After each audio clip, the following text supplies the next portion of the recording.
Hello friends, आप सभी का बहुत बहुत स्वागत है। आज हम कुछ स्विंग ट्रेडिंग स्टॉक्स के बारे में डिस्कशन करेंगे और उसके पीछे का लॉजिक देखेंगे कि वो क्यों बढ़ सकता है फ्रेंड्स। और 31 अगस्त से 4 सितंबर के बीच जो है आपका ये जो स्टॉक्स स्विंग जो इस हफ्ते जो अगला हफ्ता आने वाला है इसमें आप ट्रेडिंग कर सकते हैं इन स्टॉक्स में और बहुत ही बेहतरीन मूवमेंट आपको मिलेगा। यदि आप इस चैनल पर नए आए हैं तो मेक श्योर फ्रेंड्स आप सब्सक्राइब कर लिए ताकि और भी नोटिफिकेशन आप तक पहुँच सकें। गाइस, अगर आप देखेंगे तो जो बैंकिंग सेक्टर है वो काफ़ी स्ट्रांग है इस समय और बैंकिंग सेक्टर में हम अपना स्विंग स्टॉक रख सकते हैं। बट अगर आप देखिए तो जो हमारा एक्सिस बैंक है वो मैं इसको क्यों ज़्यादा प्रेफर कर रहा हूँ, क्योंकि इंडसइंड बैंक जो है वो बहुत ज़्यादा वॉलेटाइल है और वो कभी भी कुछ भी मूवमेंट बहुत ही अनइवनली मूवमेंट वो कर देता है। बट यहाँ पे अगर आप एक्सिस बैंक को देखेंगे तो ये कंसिस्टेंटली मूवमेंट करता है फ्रेंड्स। और अगर आप देखिए तो इसने जो है ऑलमोस्ट ये जो इसकी रेंज बन रही थी, जो इसकी रेजिस्टेंस की रेंज थी, इसने कल के ट्रेडिंग सेशन में इसको ब्रेकआउट दे दिया।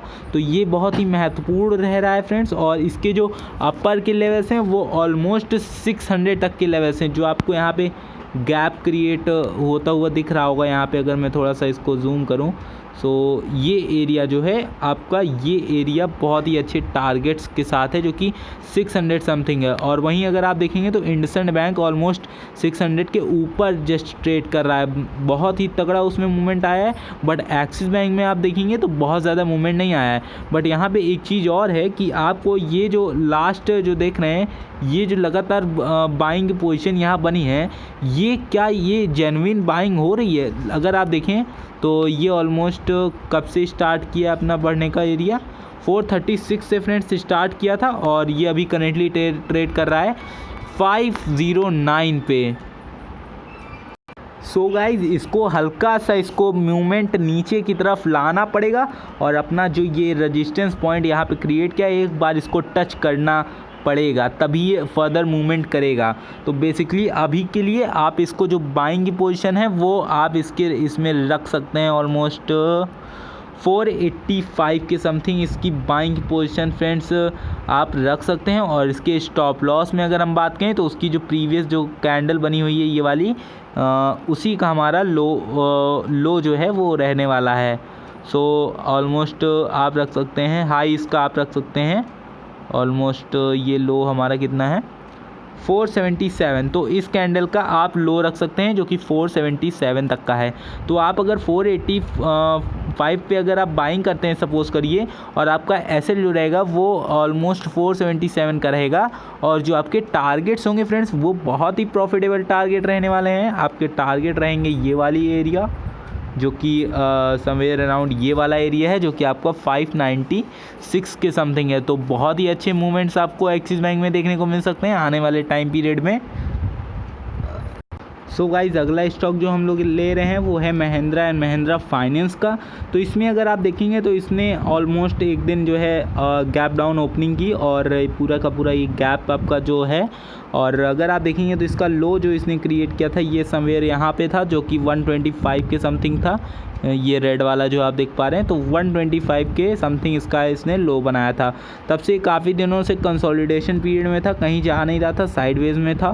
बट अगर अभी के आप मूवमेंट्स देखेंगे तो आपको ये एरिया बहुत ही महत्वपूर्ण दिखेगा जब भी स्टॉक मीन्स यहाँ से अगर आप देखिए यहाँ से ऊपर गया और अगले ही पॉइंट पे हमें देखने को मिला करेक्शन, और फिर स्टॉक जो है ऊपर की साइड गया और फिर यहाँ पे हमें अगेन करेक्शन देखने को मिला। तो हमें एक तरीके से यहाँ पे जो डबल टॉप दिख रहा है मीन्स यहाँ पे जो एक रेजिस्टेंस का बहुत तगड़ा एरिया बन रहा था, अब वो रेजिस्टेंस का एरिया फ्रेंड्स अब की जो ट्रेडिंग सेशन था, जो पिछले 1-2 दिन से जो ट्रेडिंग सेशन था वहाँ पे इसने ऊपर पे क्लोजिंग दे दी है। ये यहाँ पे मार्क आ रहा है बट आपको हल्का हल्का लाइटली दिख रहा होगा।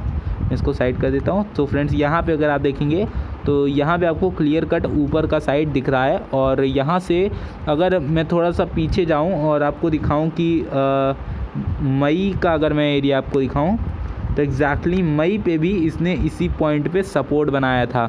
अगर ये रेड वाली लाइन अगर आप देख पा रहे हैं ध्यान से तो यहाँ देखिए, और अब की जो इसके लेवल्स आपका जो बाइंग का एरिया रहेगा वो ऑलमोस्ट जो बाइंग का साइड रहेगा आपका वो रहेगा 140 143 से लेके 145 के समथिंग आप इसको लगा सकते हैं बाइंग का एरिया। अगर मे भी ये कल मंडे को गैप अप या गैप डाउन होता है, अगर वहाँ पे भी अगर आप ले लेते हैं तो भी बहुत ही अच्छी प्राइस मूवमेंट आपको मिलेगी। क्योंकि अगर आप देखिए तो इसके जो अगले रजिस्टेंस का काम करेगा वो ये वाला एरिया बनेगा आपका, मैं एग्जैक्टली मार्क कर दूँ तो ये एरिया आपका एज ए रजिस्टेंस का काम करेगा। तो यहाँ तक स्टॉक को कंपलसरी है फ्रेंड्स जाना, यहाँ तक ये स्टॉक जाएगा ही जाएगा।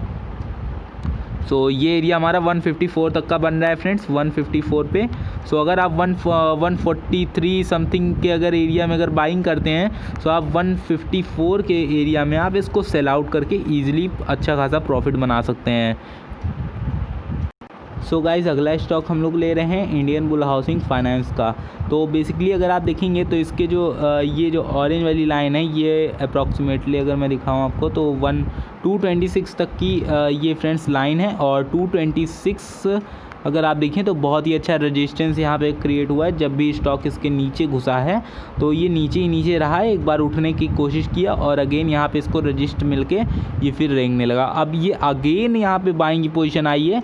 सो मोस्ट प्रॉब्ली ये जो बाइंग की साइड आई है फ्रेंड्स, इसको कंटिन्यूसली होके और 226 के ऊपर इसको लेवल्स तोड़ने ही चाहिए अगर इसको सही में ऊपर जाना है, अगर इसको एक नया हाई बनाना है या समवेयर अराउंड एक अच्छे टारगेट तक ये जाना चाहता है तो इसको 226 के लेवल को ब्रेक करना कंपलसरी है। अगर ये यहाँ से मे बी मंडे को ट्रेडिंग सेशन में अगर ये यहाँ से अगेन रिट्रेस मारता है तो ये आपके लिए बहुत ही मीन्स अच्छी बात नहीं होगी। तो इसमें अगर आप बाइंग की पोजीशन करिए तो आप इसको सपोज करिए 226 के ऊपर ही आप इसको बाइंग करिए। अभी जो भी रेट चल रहा है उससे मतलब नहीं है फ्रेंड्स, क्योंकि यहाँ से ये रिट्रेस कर सकता है। अभी इसका 223 के रेट पे ये चल रहा है, बट यहाँ से इसका रिट्रेसमेंट आ सकता है। अभी ये कोई अप ट्रेंड या कोई भी एक अच्छा पॉइंट नहीं है, बट यहाँ पे अगर आप देखिए तो अगर ये यहाँ से ब्रेकआउट दे दिया तो ये इससे अच्छा स्टॉक आपको नहीं मिलेगा। फ्रेंड्स ध्यान से सुनिए इस बात को, अगर ये यहाँ से नीचे मुड़ा तो फिर ये कंसोलिडेट करके फिर नीचे अपने जो है 200 के टारगेट्स को ये आसानी से हिट करा देगा। बट अगर ये यहाँ से 226 के ऊपर अगर जाता है तो मोस्ट प्रोबेबली ये बड़े टारगेट्स तक आपको पहुँचा सकता है। और इसके बड़े टारगेट्स में मेरा मतलब है ऑलमोस्ट 248 समथिंग का।